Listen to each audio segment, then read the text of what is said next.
ये आपको एक आदमी दिख रहा है, यहाँ पर इसका एक मुंह दिख रहा है हमको, ऊपर सर पे कुछ बाल उगे हुए हैं, हाथ दिख रहा है हमको, पैर दिख रहे हैं और नीचे इस आदमी के बारे में लिखा हुआ है।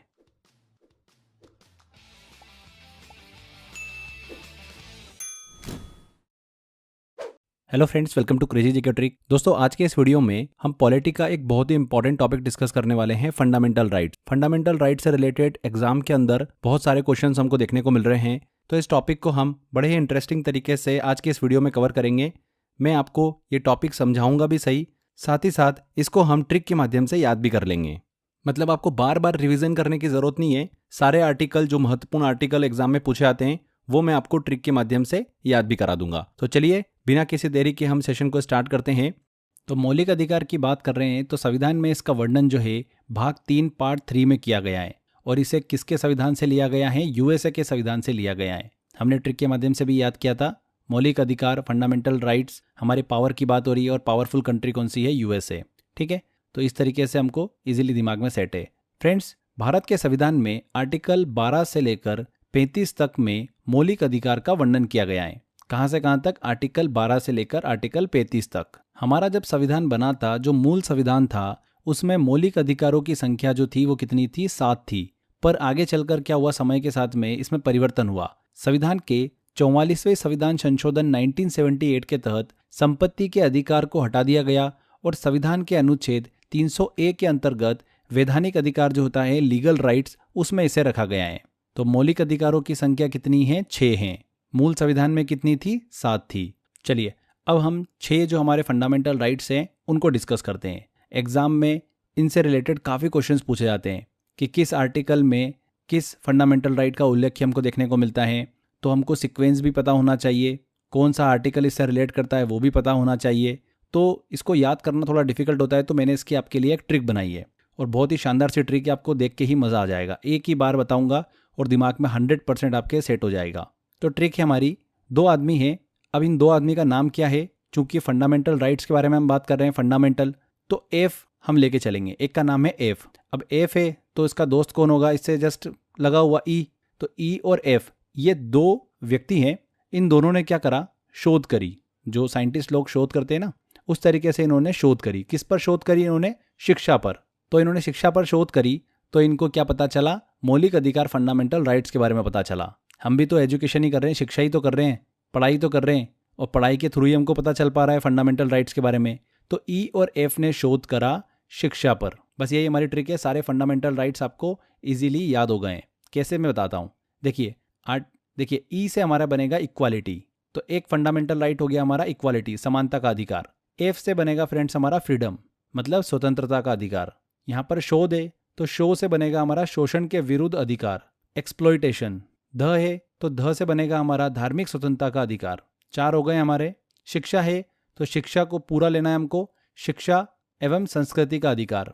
ये हो गए 5। जो छठा है वो आपके दिमाग में इजीली इसलिए सेट हो जाएगा क्योंकि वो एक ही आर्टिकल कवर करता है, और सबसे लास्ट वाला 32, 14 से लेकर 32 के बीच में हम पढ़ रहे हैं, तो 32 आर्टिकल। ये है संविधान उपचारों का अधिकार, मतलब कॉन्स्टिट्यूशनल रेमेडीज। इस आर्टिकल को भारतीय संविधान का हृदय, मतलब आत्मा भी कहा जाता है। अब देखिए 14 से लेकर 32 तक के बीच के जो आर्टिकल हैं, इनको भी हम ट्रिक के माध्यम से अब याद करते हैं। एक एक करके सभी को हम ट्रिक के माध्यम से याद करेंगे। आगे आर्टिकल को डिस्कस करें उससे पहले मैं आपको एक इमेज दिखा रहा हूँ। ये आपको एक आदमी दिख रहा है, यहाँ पर इसका एक मुंह दिख रहा है हमको, ऊपर सर पे कुछ बाल उगे हुए हैं, हाथ दिख रहा है हमको, पैर दिख रहे हैं, और नीचे इस आदमी के बारे में लिखा हुआ है। ठीक है, जो कि इसकी उपाधि के बारे में बात करता है। भाई कोई भी आदमी होता है कि वो डॉक्टर है या फिर और भी कुछ है, तो हम उसको हमेशा उस आदमी के फोटो के नीचे लिखते हैं ना। तो इसी तरीके से इस आदमी के नीचे जो है यहाँ पर उपाधि लिखी हुई है। ये आदमी है, इसके सर पे कितने बाल हैं? 14 बाल हैं। कितने हैं? गिने चुने 14 बाल हैं। इसकी आँख है, नाक है, मुँह है, हाथ है, पैर है, और नीचे इसकी उपाधि लिखी हुई है यहाँ पर। तो बस यहाँ पर मैं आपको कुछ अंक बता रहा हूँ। हर एक बॉडी के पार्ट को मैं कुछ कुछ अंक दूंगा। ध्यान से देखिए। यहाँ पर इसके सर पे 14 बाल हैं, तो हमने इसको अंक दिया बालों को 14। ठीक है, मतलब सर पे हमने क्या लिखा? 14 लिख दिया। इसके सिर पे लिखा हमने 14। ध्यान से देखना। आंखों को हमने क्या लिखा? 15 नंबर दे दिया। हाथों को अपन ने नंबर दे दिया 16। पैरों को नंबर दे दिया 17। और इसके नीचे जहाँ पर इसके बारे में लिखा हुआ है, इसकी उपाधि जो दी गई है, इसको हमने दे दिया 18 नंबर। तो 14 से लेकर 18 नंबर हमने इसको यहाँ पर दे दिए हैं। इस आदमी की इमेज जो है आपके दिमाग में सेट हो गई है और इसके कौन कौन से बॉडी पार्ट को हमने क्या क्या अंक दिया है ये भी आपको क्लियर हो गया होगा। सीक्वेंस से चले हम। बालों को दिया है, मतलब सर पे दिया है हमने 14, फिर आंखों को दिया है 15, हाथों को दिया है 16, पैरों को दिया है 17 और नीचे जो इसके बारे में उपाधि लिखी गई है इसको दिया है हमने 18। ओके, चलिए अब हम ट्रिक हमारी स्टार्ट करते हैं। ध्यान से देखिएगा फ्रेंड्स, आप मुझे बताइए कि दुनिया में हर व्यक्ति का जो स्ट्रक्चर होता है, मतलब इसकी बनावट होती है, वो बिल्कुल समान होती है, इक्वल होती है। हर व्यक्ति का जो सर अगर आप देखोगे तो बिल्कुल एक जैसा होता है। सर में उसको 2 आंखें होती है, एक नाक होता है, एक मुंह होता है। ठीक है, तो ये हम देखते आ रहे हैं। तो स्टार्टिंग कैसे हो रही है हमारी? सर से हो रही है और सर जो होता है दुनिया में हर व्यक्ति का समान होता है, इक्वल होता है। तो 14 नंबर को हमने क्या कोड दे दिया? इक्वल दे दिया। ठीक है, उसके बाद आंखों की बात करते हैं। तो आंखें जो होती है सबको समान देखती है, समान रूप से देखती, कोई भी भेदभाव नहीं करती है। तो आंखों को अपन ने क्या दे दिया? भेदभाव नहीं करती है आंखें। क्लियर? हाथ पे आए अपन, हाथों से अपन क्या करते हैं? काम करने का काम करते हैं भाई, रोजगार करते हैं अपन, एम्प्लॉयमेंट का काम करते हैं, पैसा कमाते हैं। ठीक है, तो हाथों से हम क्या करते हैं? काम करते हैं, लैपटॉप चलाते हैं, कंप्यूटर स्क्रीन पे बैठ के काम करते हैं। तो हाथ जो होते हैं हमारी नौकरी करने में, हमारी जो कामकाज करते हैं उसमें हमारी हेल्प करते हैं। ठीक है, सिंपल सी बात है। उसके बाद यहाँ पर 17वें नंबर पर आता है पैर हमारा। तो पैर जो होता है फ्रेंड्स, हम बड़ों के पैर छूते हैं, किसी के साथ भी छुआछूत नहीं करते हैं भैया। हम पैर को अच्छे से स्पर्श करते हैं और सर पे लगाते हैं। तो 17 नंबर से कोड हमको मिला कि हम छुआछूत नहीं करते हैं, अस्पृश्यता जो है, छुआछूत को हम नहीं देखते हैं। ठीक है, सभी के हम हर बड़ों के पैर भी छूते हैं। उसके बाद लास्ट में यहाँ पर इसकी उपाधि लिखी हुई है। जो भी उपाधि लिखी हो भैया, हमको उससे कोई लेना देना नहीं है। ये एक मनुष्य है, तो हम किसी भी प्रकार का इसके साथ भी ऊंचा नीचा जो है वो भेदभाव नहीं करेंगे। इसको हम समान रूप से देखते हैं। उपाधि के आधार पर ऊंचा नीचा हम नहीं मानते हैं। उपाधि मतलब टाइटल के आधार पर किसी को भी ऊंचा नीचा नहीं माने। तो यहाँ पर फ्रेंड्स हमने इस आदमी के जो अलग अलग बॉडी पार्ट है उनको एक नंबरिंग दी और हर एक नंबरिंग का अपन ने एक कोड बनाया उस अंग से रिलेटेड। तो सिर की बात करी हमने, तो हर किसी का सिर जो होता है वो समान होता है, इक्वल होता है। तो आर्टिकल 14 जो है ये समाज में सभी को समान अधिकार देता है, चाहे कोई भी अमीर हो या गरीब हो। इक्वालिटी बिफोर लॉ, ये बताता है आर्टिकल 14। इक्वल रूप से सभी को ये समान अधिकार देता है। हो गया याद? आंखों की बात करी तो आंखें जो है वो सबको समान रूप से देखती हैं, कोई भी भेदभाव नहीं करती हैं। तो भेदभाव के खिलाफ है article number 15, prohibition of discrimination. ये आर्टिकल 15 है। हाथ की बात करी, हाथ जो होते हैं वो काम करने के लिए होते हैं। तो आर्टिकल 16 कहता है कि सबको नौकरी और अवसर जो है काम, उसमें समानता होनी चाहिए, equality of opportunity in public employment, ये बताता है आर्टिकल नंबर 16। पैर की बात करी हमने, तो हम बड़ों के पैर छूते हैं, किसी के साथ भी छुआछूत नहीं करते हैं। तो आर्टिकल 17 जो है ये छुआछूत को खत्म करता है, सभी लोग समान हैं चाहे वो किसी भी जाति के क्यों ना हो। तो अबॉलिशन ऑफ अनटचेबिलिटी, ये बताता है आर्टिकल नंबर 17। लास्ट में उपाधि की बात करी थी हमने, तो व्यक्ति कोई भी हो, हम उपाधि टाइटल के आधार पर किसी को ऊंचा नीचा नहीं मानते हैं। तो आर्टिकल नंबर 18 जो है यही बताता है कि हमें उपाधि के आधार पर किसी को ऊंचा नीचा नहीं मानना चाहिए। तो 14, 15, 16, 17, 18 आर्टिकल जो थे ये सारे के सारे हमको इजीली याद हो गए हैं। फंडामेंटल राइट से रिलेटेड है ये 14, 15, 16, 17, 18। 14 से लेकर 32 तक पूरा ये हमारा सीक्वेंस चलता है। उसमें हमने 14 से लेकर 18 तक के आर्टिकल को इजीली याद कर लिया। आपको जल्दी से एग्जाम में कभी भी क्वेश्चन आएगा, आप जल्दी से एक आदमी का छोटा सा एक फ़ोटो बना लेना, एक सर बना लेना, उसके ऊपर कुछ बाल बना लेना। तो बाल कितने थे दिमाग में आएगा 14, तो 14 नंबरिंग से स्टार्ट करना है हमको। ठीक है, फिर आंखों को आपको 15 नंबर देना है, हाथ को 16, पैर को 17 और नीचे उपाधि जो लिखी टाइटल लिखा हुआ उसको 18 नंबर देना है। अब सर जो है सभी का समान होता है, मतलब इक्वालिटी, कानून के सामने समानता। आंखें जो होती है वो किसी साथ भेदभाव नहीं करती हैं। तो आर्टिकल 15 क्या हो गया? प्रोहिबिशन ऑफ डिस्क्रिमिनेशन, भेदभाव के खिलाफ है। आर्टिकल नंबर 16 जो है हाथ, समान अवसर नौकरी में, तो equality of opportunity in public employment. 17 जो है ये पैर से रिलेटेड है, देखिए, तो यहाँ पर छुआछूत को खत्म करने की बात कही गई है। आर्टिकल नंबर 18 जो है यहाँ पर फ्रेंड्स उपाधि है, टाइटल है, तो किसी भी व्यक्ति को उपाधि के आधार पर ऊंचा नीचा नहीं मानना चाहिए, ये बताया गया है। तो हो गया याद? चलिए, यहाँ पर दोस्तों अगर आप इसी तरीके से कंप्लीट जीएस पढ़ना चाहते हैं, बहुत ही सिंपल तरीके से पढ़ना चाहते हैं, इमेजिनेशन के थ्रू पढ़ना चाहते हैं, तो 100 घंटे के अंदर जीएस का मैंने आप सभी के लिए एक ऐसा कोर्स डिजाइन कर रखा है जो आपको जीएस को लेकर कंप्लीट सॉल्यूशन प्रोवाइड करता है। देखिए आप सभी को पता ही है कि जीएस एक ऐसा सब्जेक्ट है जिसमें मल्टीपल सब्जेक्ट हमको कवर करना होते हैं। Physics, chemistry, bio, economics, multiple subjects होते हैं, लगभग 7-8 सब्जेक्ट्स होते हैं। तो इनको कवर करना वाकई में बहुत डिफिकल्ट काम होता है। मैंने आप सभी को कंप्लीट सॉल्यूशन दिया है 100 आवर जीएस के इस कोर्स के अंदर। सारे सब्जेक्ट मैंने ही आपको पढ़ाए हैं और बहुत ही सिस्टमेटिक तरीके से सबसे सिंपल वे में मैंने आपको चीज़ों को एक्सप्लेन किया है और हमने ट्रिक के माध्यम से भी चीज़ों को इसमें याद किया है। इंग्लिश एंड हिंदी मिक्स में ये कोर्स मैंने आपके लिए डिज़ाइन किया है। 2 ईयर की वैलिडिटी के साथ में आपको ये कोर्स मिल जाता है। अगर आप इस कोर्स को एनरोल करना चाहते हैं तो डिस्क्रिप्शन बॉक्स और कमेंट बॉक्स में लिंक दे रखा है, वहां पर क्लिक कर सीधे कोर्स के अंदर एनरोल कर सकते हैं। इसके अलावा crazy GK trick application download कर लीजिए। वहां पर फाउंडेशन कोर्स के अंदर कोर्स बाय एक्सेसर में आपको 100 आवर जीएस का ऑप्शन मिल जाएगा। कोर्स को लेकर अगर कुछ भी क्वेरी है आपकी तो स्क्रीन पर दिए गए नंबर पर आप कॉल कर सकते हैं। बेझिझक कॉल करके इन्फॉर्मेशन ले सकते हैं। चलिए वापस आते हैं हमारे लेक्चर पर। अब आगे बढ़ते हैं, आर्टिकल नंबर 19 की तरफ चलते हैं। 19 नंबर देखिए, इसको बड़ी आसानी से याद करेंगे।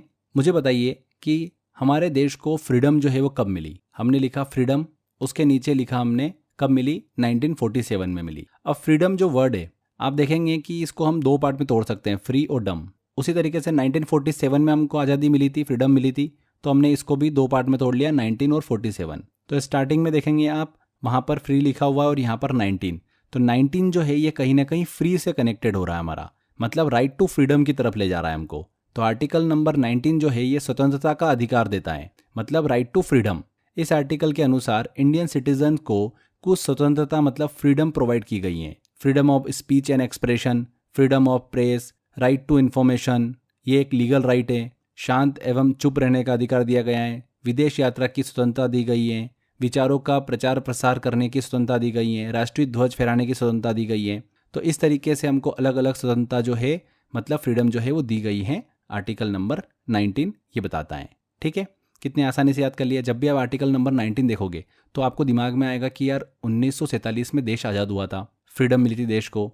तो 19 जो है ये स्टार्टिंग का वर्ड है और फ्रीडम में भी फ्री जो वर्ड है वो स्टार्टिंग का है। तो दोनों को बस कनेक्ट कर लेना है। आर्टिकल नंबर 19 फ्रीडम की तरफ ले जाता है हमको, मतलब राइट टू फ्रीडम, स्वतंत्रता का अधिकार इसमें दिया गया है। ओके, अब यहाँ पर एक इंपॉर्टेंट चीज जरूर ध्यान रखिएगा, एग्जाम में पूछा जाता है। आर्टिकल नंबर 19(1)(f) और आर्टिकल नंबर 31 के बीच में क्या अंतर होता है। देखिए, आर्टिकल नंबर 19(1)(f) प्रत्येक नागरिक को संपत्ति अर्जित करने का और धारण करने का और उसे बेचने का अधिकार देता था, और आर्टिकल नंबर 31 के तहत सरकार को संपत्ति का अधिग्रहण करने का अधिकार था, उस पर अपना कब्जा कर सकती थी बशर्ते कि उचित मुआवजा दिया जाए। पर फ्रेंड्स, ये दोनों जो अधिकार थे ये संपत्ति से रिलेटेड थे, लेकिन 44वें संविधान संशोधन के बाद इन्हें मौलिक अधिकार मतलब फंडामेंटल राइट से हटाकर एक कानूनी अधिकार मतलब लीगल राइट में डाल दिया गया, अनुच्छेद 300A में से संरक्षित किया गया।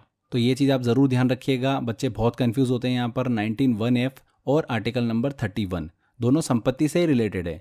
आर्टिकल नंबर 19(1)(f) जो था ये प्रत्येक नागरिक को संपत्ति अर्जित करने, धारण करने और उसे बेचने का अधिकार देता था, और आर्टिकल नंबर 31 के तहत सरकार को संपत्ति पर अधिग्रहण करने का अधिकार था। ठीक है, इन दोनों को खैर मौलिक अधिकार से हटा दिया गया है 44वें संविधान संशोधन अधिनियम के तहत, और एक लीगल राइट बना दिया गया है, अनुच्छेद 300A में संरक्षित किया गया है। ठीक है, इस आर्टिकल से रिलेटेड था इसलिए हमने अभी इसको डिस्कस किया है। आगे बढ़ते हैं, हमारी ट्रिक की तरफ चलते हैं। नेक्स्ट आर्टिकल आता है हमारा 20। अब देखिए 20 वर्ड जब आप देखते हो तो हमेशा हमको 2020 मैच याद आता है ना।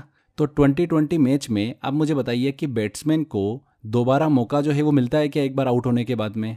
नहीं मिलता है, जो भी होता है भैया एक ही बार मौका मिलता है। तो फ्रेंड्स उसी तरीके से आर्टिकल 20 में एक अपराध के लिए 2 बार सजा नहीं दी जा सकती, ये प्रावधान जो है वो किया गया है। सोचिए कि आप एक 2020 क्रिकेट मैच देख रहे हो, जैसे कि कोई बैट्समैन उसमें आउट हो जाता है, उसे दूसरा मौका नहीं मिलता है, वह फिर से उसी पारी में बल्लेबाजी करने नहीं आ सकता है। इसी तरीके से आर्टिकल 20 ये कहता है कि एक व्यक्ति को एक ही अपराध के लिए 2 बार सजा नहीं दी जा सकती, सिर्फ एक ही बार उसको सजा दी जा सकती है। उसी तरीके से 2020 मैच में सिर्फ एक ही बार मौका दिया जाता है बैट्समैन को।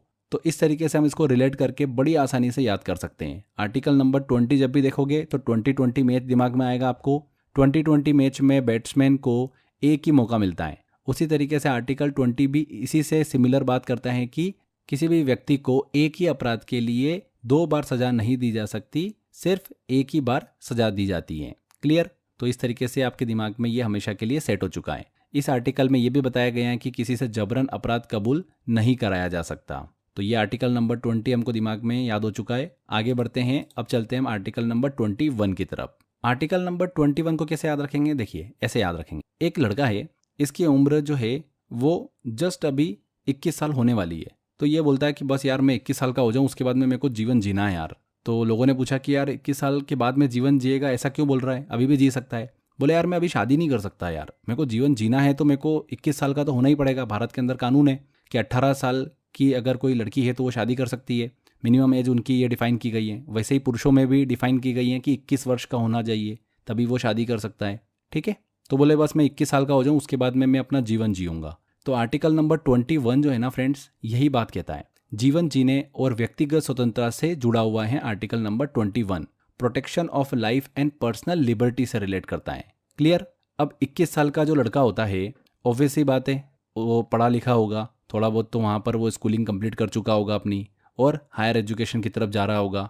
तो कहीं ना कहीं शिक्षा की बात भी होगी कि यार थोड़ा सा पढ़ाई पे भी ध्यान देना, ऐसा नहीं कि तू सिर्फ शादी करने में लग जाएगा।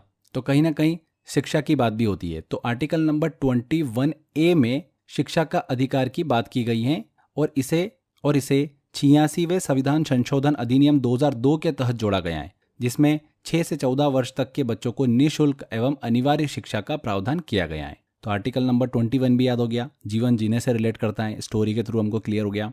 अब बताइए फ्रेंड्स कि जैसे ही 21 साल की उम्र हुई इसकी और ये जीवन जीने लगा, अब जीवन जिएगा तो ज़्यादा उड़ उड़ के इसने क्या करा, थोड़ी बहुत गलतियाँ कर दी। तो गलतियाँ करी तो ये पहुँच गया कहाँ पर, सीधे जेल में। 21 साल की उम्र हुई, जीवन जीना स्टार्ट किया इसने, जीवन जीने के चक्कर में कुछ ये उलट पुलट काम कर लिया और कहाँ पहुँच गया, गिरफ्तार होकर जेल में पहुँच गया।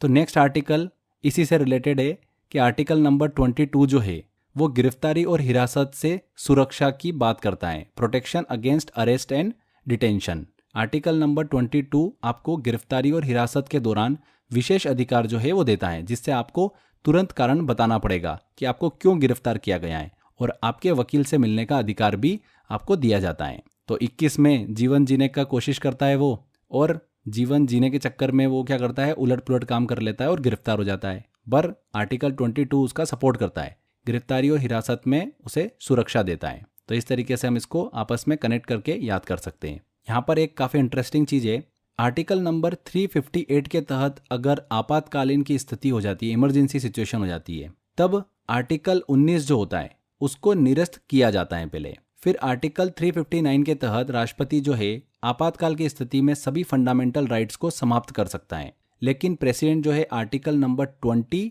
और 21 को समाप्त नहीं कर सकता है। तो ये क्वेश्चन एसएससी के अंदर 2 से 3 बार पूछा जा चुका है, इसलिए इस चीज़ को आप ध्यान रखिएगा कि कौन से फंडामेंटल राइट को राष्ट्रपति कैंसिल कर सकता है, निरस्त कर सकता है, बट किसको समाप्त नहीं कर सकता है। तो आर्टिकल 20 और 21 हो गया याद आपको। चलिए अब आगे बढ़ते हैं, मेन आते हैं आर्टिकल नंबर 32। बहुत ही इंपॉर्टेंट है और क्वेश्चंस काफ़ी बनते हैं यहाँ से, पर मैं आपको जो ट्रिक बताऊंगा उससे आपको जीवन भर के लिए आर्टिकल याद हो जाएगा।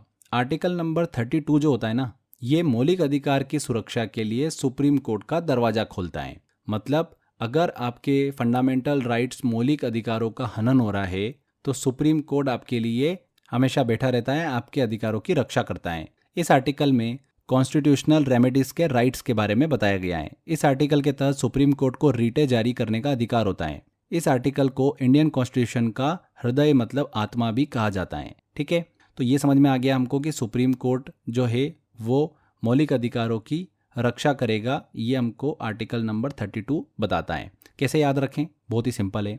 देखिए आर्टिकल नंबर 32 में 32 नंबर जो है, 32 से आपको एक चीज़ दिमाग में आती है कि हमारे मुंह में भी 32 दांत होते हैं, और हमारे मुंह में जो 32 दांत होते हैं ये हमारे मुंह की रक्षा करते हैं। भाई कोई भी चीज़ खाते हैं तो ये दांत फटाफट फटाफट उसको क्या कर देते हैं, तोड़ देते हैं, जिससे कि हमारे मुंह में नहीं लगती है। ठीक है ना, तो कहीं ना कहीं ये 32 दांत हमारे मुंह की रक्षा करते हैं। उसी तरीके से आर्टिकल 32 जो है ना, ये भी रक्षा करने से रिलेट करता है, मतलब सेफ्टी से रिलेटेड है। तो हमारे फंडामेंटल राइट्स की सुरक्षा करता है, रक्षा करता है सुप्रीम कोर्ट, ये इसके अंदर बताया गया है। तो कितने अच्छे से इसको रिलेट करके हमने याद कर लिया। जब भी आप आर्टिकल नंबर 32 देखोगे तो आपके दिमाग में आएगा कि 32 दांत तो हमारे मुंह में होते हैं, जो कि हमारे मुंह को प्रोटेक्ट करते हैं, रक्षा करते हैं, सुरक्षा करते हैं हमारे मुंह की। उसी तरीके से आर्टिकल नंबर 32 जो है ना, ये सुरक्षा करने से रिलेट करेगा। और मौलिक अधिकारों की सुरक्षा के लिए सुप्रीम कोर्ट का दरवाज़ा जो है वो हमेशा खुला रहता है, ये बताया गया है आर्टिकल नंबर 32 में। हो गया आपको याद कितनी आसानी। तो यहाँ पर हमारा फ्रेंड्स ये टॉपिक कंप्लीट होता है। कितनी आसानी से हमने इस टॉपिक को कंप्लीट किया है। चलिए इस टॉपिक से रिलेटेड अभी एग्जाम में क्या क्वेश्चंस पूछे जा रहे हैं उनको हम सॉल्व करते हैं। देखिए यहाँ पर पहला क्वेश्चन है, इनमें से किस आर्टिकल में संस्कृति एवं शिक्षा के अधिकार का उल्लेख किया गया है। कल्चर एंड एजुकेशन के बारे में हमको बताया गया है। तो कल्चर एंड एजुकेशन की बात कर रहे हैं तो हमारी ट्रिक क्या थी, ईएफ ने शोध करी शिक्षा पर। तो शिक्षा सबसे आखिरी में, क्योंकि 32 तो हमने पूरा अलग कर रखा है, तो 29 और 30 आखिरी के, यहाँ पर डी आंसर बिल्कुल करेक्ट होगा। नेक्स्ट क्वेश्चन आता है, राइट टू इक्वालिटी समानता का अधिकार के अंतर्गत कितने अधिकारों का उल्लेख किया गया है। तो इक्वालिटी की बात हो रही है, 14 बाल थे तो 14, 15, 16, 17 और 18 हमने मार्किंग करी थी उपाधि के वहाँ पर। तो ये नंबरिंग आपको दिमाग में होगा, तो 5 यहाँ पर करेक्ट आंसर होगा, सी आंसर। नेक्स्ट क्वेश्चन है, बहुत इंपॉर्टेंट है, इनमें से कौन सा मौलिक अधिकार फंडामेंटल राइट देश में आपातकाल घोषित इमरजेंसी घोषित होने पर भी निलंबित नहीं किया जा सकता है। तो आर्टिकल 20 एंड 21 जो है इनको आपातकाल की कंडीशन में भी निलंबित नहीं किया जा सकता, बी आंसर करेक्ट होगा। संविधान का इनमें से कौन सा आर्टिकल किसी भी जाति के उम्मीदवार को सार्वजनिक रोजगार के किसी भी अवसर के लिए आवेदन करने का अधिकार देता है। तो यहाँ पर एम्प्लॉयमेंट काम की बात हो रही है। तो नंबरिंग हमारी किस तरीके से थी, सर को हमने दिया था 14 नंबर, आंखों को दिया था 15 नंबर और हाथों को दिया था 16 नंबर। हाथ से काम होता है, तो यहाँ पर आर्टिकल नंबर 16 2 सब क्लॉज के अंदर रोजगार के अवसर की बात की गई है। ओके, भारतीय संविधान के आर्टिकल 21 के अनुसार protection of life and personal liberty, प्राण और दैहिक स्वतंत्रता का संरक्षण संदर्भित है। तो किस में संदर्भित है यहाँ पर, भारतीय नागरिकों के मौलिक अधिकार, fundamental rights of Indian citizens, B answer. Next question है, भारतीय संविधान के किस आर्टिकल में संवैधानिक उपचारों का अधिकार दिया गया है। राइट टू कॉन्स्टिट्यूशनल रेमेडीज किस में प्रोवाइड की गई हैं। तो आर्टिकल नंबर 32, जिस तरीके से हमारे मुंह के अंदर जो दांत होते हैं 32 दांत, वो हमारे मुंह को प्रोटेक्ट करते हैं, उसी तरीके से सुप्रीम कोर्ट हमारे राइट को प्रोटेक्ट करता है। तो article number 32, right to constitutional remedies. Next question आता है, संपूर्ण भारत के भूभाग में मुक्त रूप से आवागमन करने का अधिकार भारतीय संविधान के किस आर्टिकल के अंतर्गत मौलिक अधिकार है। तो यहाँ पर स्वतंत्रता का अधिकार दिया गया है, आर्टिकल 19, ए आंसर करेक्ट होगा। संविधान के किस आर्टिकल के तहत केंद्र सरकार को समाज के कमजोर वर्गों को नौकरी और शिक्षण संस्थानों में आरक्षण देने का प्रावधान है। तो अभी हमने डिस्कस किया था, यहाँ पर काम की बात हो रही है, मतलब आर्टिकल नंबर 16। भारतीय संविधान का इनमें से कौन सा आर्टिकल अस्पृश्यता का पूर्ण रूप से निषेध करता है। तो छुआछूत की बात हो रही है, तो मतलब हमने बड़ों के पैर छूते हैं, कोई भी हम छुआछूत नहीं करते हैं। तो हाथ को 16 नंबर दिया था, तो पैर को 17 नंबर, तो article number 17, C answer correct होगा। अगला और आखिरी क्वेश्चन आता है, इनमें से किस आर्टिकल में अरेस्ट एंड डिटेंशन से संरक्षण का उल्लेख किया गया है। तो हमारी ट्रिक क्या थी, 21 साल की एज में जो आदमी होता है वो क्या करता है, जीवन जीता है। 21 की एज में जीवन जीता है तो अगले साल ऐसा जीवन जीता है कि वो गिरफ्तार हो जाता है। तो 22 साल, यहाँ पर आर्टिकल नंबर 22 हमको समझ में आ रहा है, जो कि गिरफ्तारी से संबंधित है। तो इस तरीके से बी आंसर यहाँ पर करेक्ट होगा, गिरफ्तारी और डिटेंशन से संबंधित है। तो देखिए कितनी आसानी से हमने सारे क्वेश्चन सॉल्व कर लिए हैं। बिल्कुल लेटेस्ट एग्जाम में जो क्वेश्चन पूछे गए हैं वही क्वेश्चन थे ये, जो हमने अभी सॉल्व किए हैं। तो इस टॉपिक से क्वेश्चन आएगा एग्जाम में, 100% बिल्कुल आप करेक्ट करके आओगे। तो फ्रेंड्स कितनी आसानी से हमने इस टॉपिक को कंप्लीट किया है। अगर आप इसी तरीके से पूरी जीएस को पढ़ना चाहते हैं, बहुत ही सिंपल तरीके से, कॉन्सेप्ट के साथ में भी, ट्रिक के साथ में भी, तो मैंने जीएस के ऊपर एक स्पेशल कोर्स डिज़ाइन किया है 100 आवर का, जिसमें मैंने पूरा जीएस 7-8 सब्जेक्ट आपको पढ़ाए हैं। इसी तरीके से, इसी मेथड का यूज़ करके मैंने आपको पढ़ाए हैं, जिससे कि आप आसान तरीके से चीज़ों को समझ सकें और याद कर सकें। तो आप कोर्स ले सकते हैं 2 साल की वैलिडिटी के साथ में, इंग्लिश एंड हिंदी मिक्स में ये मैंने कोर्स पढ़ाया आपको। अगर आप इसमें एनरोल करना चाहते हैं तो डिस्क्रिप्शन बॉक्स और कमेंट बॉक्स में लिंक दे रखा है, वहाँ पर क्लिक कर आप इसको एनरोल कर सकते हैं। इसके अलावा crazy GK trick application download कर लीजिए, वहाँ पर फाउंडेशन कोर्स में कोर्स बाय अक्षय सर में आपको ऑप्शन मिल जाएगा। तो आज के बस इस वीडियो में इतना ही था फ्रेंड्स। आई होप आपको वीडियो काफ़ी अच्छा लगा है। वीडियो अच्छा लगा है तो वीडियो को लाइक कर दीजिए, शेयर कर दीजिए और कमेंट करके ज़रूर बताइएगा कि वीडियो कैसा लगा। अगर आपने अभी तक चैनल को सब्सक्राइब नहीं कराएं तो सब्सक्राइब भी कर लीजिए। मिलते हैं फ्रेंड्स अगले वीडियो में। Till then bye bye.